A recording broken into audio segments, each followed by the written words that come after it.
Hello, beautiful soul. I'm Vicki Howie of chakraboosters.com, and I'm coming to you today from Paris, France. I'm in one of the most beautiful parks. It's a very large one. Let's see if I can say the name correctly. It's Parc de Butte-Chaumont, and it was inaugurated in 1867. So that's kind of young here in Europe, but I'm an American, so I find that very impressive.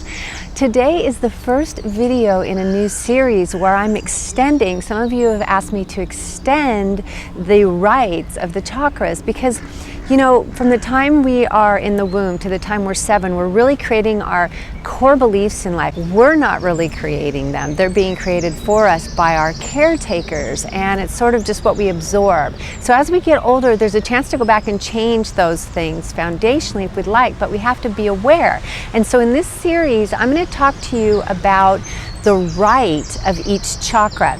And through the first 7 years, it's all about the root, but it's also each year about a secondary chakra. So in age 1, it's womb and 1, it's all about root chakra. Then at 2, it's about root chakra and sacral. At 3, it's root chakra and solar plexus.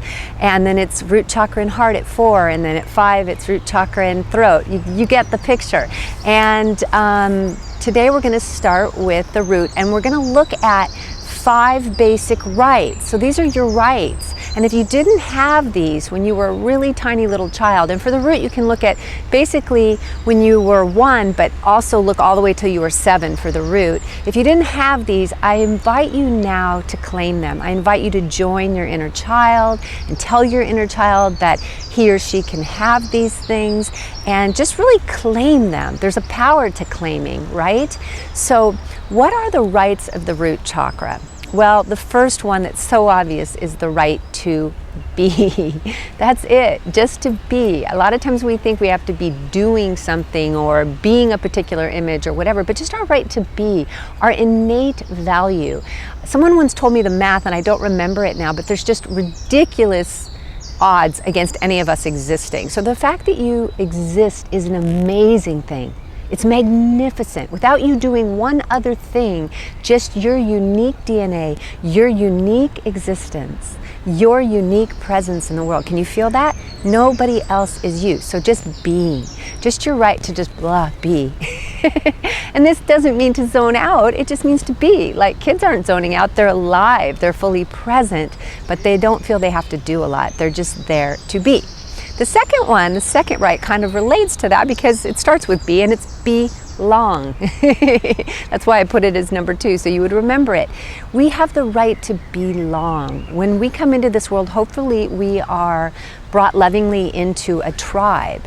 But if we're not, then that can be a longing in our life or a lack in our life. We have the right to belong. Belong here on earth in the human race, and also to belong in a family, in a tribe, to be part of a group, to feel like we belong, to feel loved. So you have that right. That's actually, and if that isn't in your natal family, you know, you can create your family where you want, with any people that you want. And I invite you to do so. If you're not feeling a lot of belonging in your family and you're not feeling that that can be gained, create a tribe that is your tribe, okay? Now, we also have the third right. This is huge. And this actually could be like number 1 because it's so important in our DNA, and that is to feel safe. We have the right to feel safe. Unfortunately, many of us come into this world feeling very unsafe. Maybe we're brought into the world in an unsafe way. Maybe some of us were removed from the womb in forceps, or maybe we came into a familial situation where it was just all arguments and chaos and things like that. So if you didn't have safety, you may have made it unimportant. I know in my life I didn't have safety, so I made it very unimportant in my life. And now I'm starting to realize its importance, and I'm starting to love this little one within me and create safety wherever I can. So you have the right to feel safe. And even if it doesn't feel important to you, I want to invite you, if you've never had it, to feel into it and see if you can make it more important, especially for the little child within you. Number 4, you have the right to be stable. The roots are stable. They're the foundation. They are what holds hold the tree up, right? The tree can grow as tall as the roots can. The building can be as high as the foundation can be, right? So you have that right to be stable. And some of us, if we grew up in a chaotic environment, especially in those first 7 years, I know some people that were, they call themselves army brats or military brats, right? Moving everywhere, or you had divorce and separations and just instability, then maybe that's programmed in you, but you really have the right to be stable. You have the right to choose a home that you want, a place that you want to be. Make it stable for yourself. Make it enjoyable and keep it consistent, okay? And don't make that into boring. I think sometimes if we've had a lot of instability in childhood, we have a resistance to stability because it feels unusual to us. So we might make it boring or something like that, but it doesn't need to be boring. It's not boring. Stability is that which everything grows out of. The roots are what give the tree its freedom. The roots are not the prison of the tree. The roots are the freedom of the tree, because the roots grow down, and as they grow down, the tree can grow up and bear lots and lots of fruit. So can you feel into that? So give your child within some stability, and give yourself stability, and see if you can enjoy the feeling of stability, and even get over any of your fears of that C word. You know what I'm talking about. Commitment, right? So that's root. Enjoy that. And then finally, kind of sort of the cherry on the cake is we don't only have the right to be and to belong and to be safe and to be stable, we also have the right to have. This is a physical world. On another plane, we are just energy, right? And we don't have these physical things. So in this world, we have the right to even physically have, which is fun.